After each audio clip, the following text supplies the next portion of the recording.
Sure, Councilor Carney, I can speak to parking garages. I mean, I think the certainly the headline for our budget this year and just parking garage operations in general is our consolidation of management of the garages into a single operator. So as you know, because we brought it before the council and many of you served on the RFP committee, we selected Laz as our manager for all of our garages. And so I think we're really just getting that relationship in this iteration underway in terms, but we have plans with them as we mentioned when we brought the contract before the council for more automation, ability to use other payment methods, also revamping our security. Right now, we rely heavily on a physical presence, but we also want to explore expanding closed circuit television, since that's obviously the way that a lot of things are moving in terms of security, and it would be helpful to have that footage as well. So,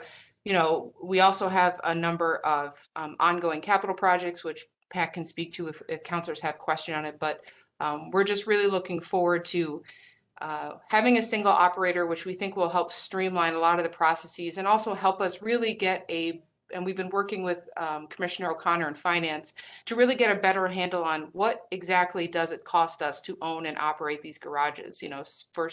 For quite some time, the capital expenses weren't necessarily tracked in a way that we could see how much have we spent in the Washington garage versus the revenue that we get from it and operating costs. So working with, as I mentioned, finance and their team to better stream those expenses, I think we're really, on the track to have a much better system to really identify the cost of operating the garages. But we're excited to be able to accept credit cards. We have some elevator update projects going on, and so it's not, from the council's perspective, it might not be that much different than it looked last year, but at least I think for those of us who work closely with parking garages, we're really excited about the upcoming year.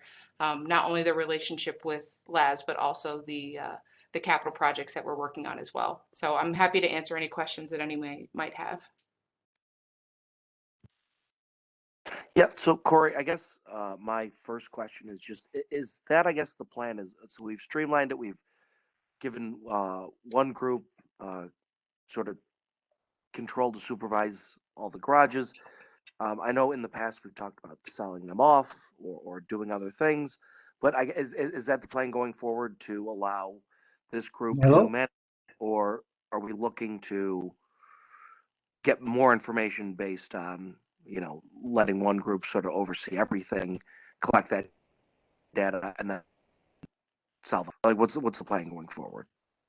Sure. Yeah. And I'll also look to Tim because he's been involved in a lot of these conversations as well, both when he was on the council and now in his role as budget director. It's been a long dance around whether or not we're going to sell and which ones we should sell and when we should sell them. And so, we have a small working group in the administration that meets about, the number of our assets, what's the future of City Hall Commons, what's the future of some of the vacant parking, well, not some of the parking lots that we own, some of the vacant properties that we own, and parking garages was at the top of the list. And Tim, I think you would agree that we were pretty close to pulling the trigger on getting ready to put some of these up for sale. And really kind of the collective knowledge from the group was, if we don't know exactly what these garage cost us to operate, then how do we assess what a accurate and decent asking price would be, and also what kind of information could we provide a potential buyer if we are still kind of sorting out our own bookkeeping in terms of really tracking the true cost. So I do think we still intend to look into selling some of the garages, but I think, with the introduction of Laz and our ability to have really our arms around the true cost, I think we wanted to, give it a little bit more time before we put them up for sale, so that we can make sure we're asking a fair asking price, both for the buyer, but also for the city. So it's definitely still out there. It's just, I think we wanted to get our house in order first. And we are saving like $450,000 by having it all with one contractor. And then I think the idea is just, it's hard to sell when you don't have good data on all the garages, and then having one operator, that we need at least 1 year of data on all the garages before we could really understand what the garages are worth to us.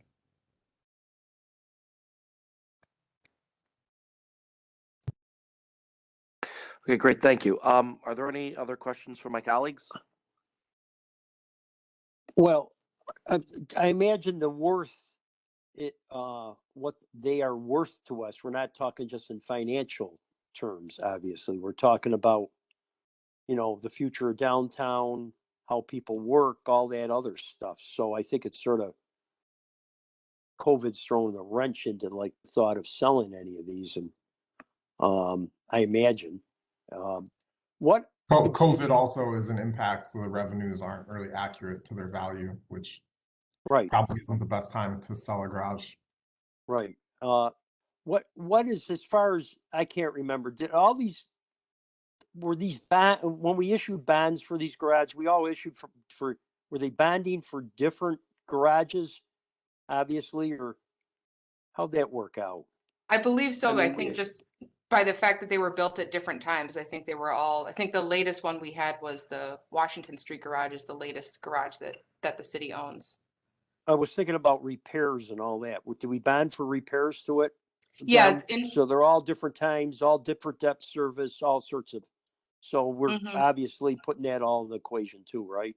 yes, yeah. Okay. I mean, there's a lot to, both as we, largely as we issue the RFP for a new operator, I think that really opened our eyes to the struggles we have with getting our arms around the data. I mean, I think combined from all the applicants who responded to our RFP, they came back to us with, I think it was about 100 questions of things that just needed clarification, hadn't been covered in the RFP. And I think as we started to dig into those things, we realized what a challenge we have with data related to our garages. So yeah, it's the operations, it's the maintenance, it's the capital costs, it's the bonding, it's the staffing, it's the security. So you're right, Counselor. There are a lot of factors in really capturing the true cost of owning and operating these garages.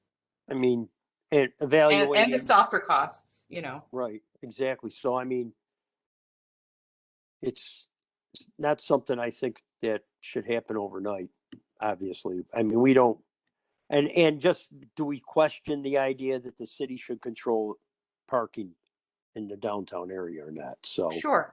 Yeah, I mean, because it's we economic often, development tool too. So it absolutely is. And often, we're setting the standard for the cost of parking for a lot of folks because other garages aren't going to offer, they want to stay competitive and we usually, set the price. So,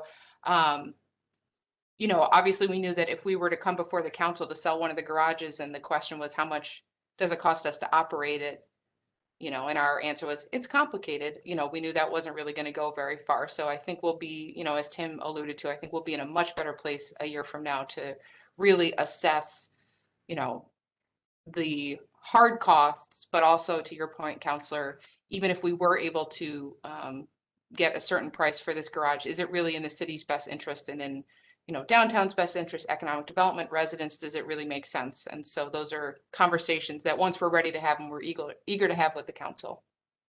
okay. Thank you.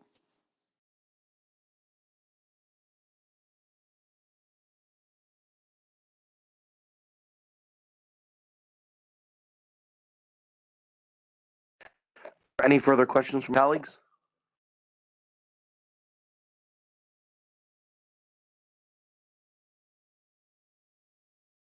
Okay, hearing none then, I will thank you, Corey, for your time and call this meeting to an end. And I will see folks at 11:30 for the water department hearing. Thank you, councilors.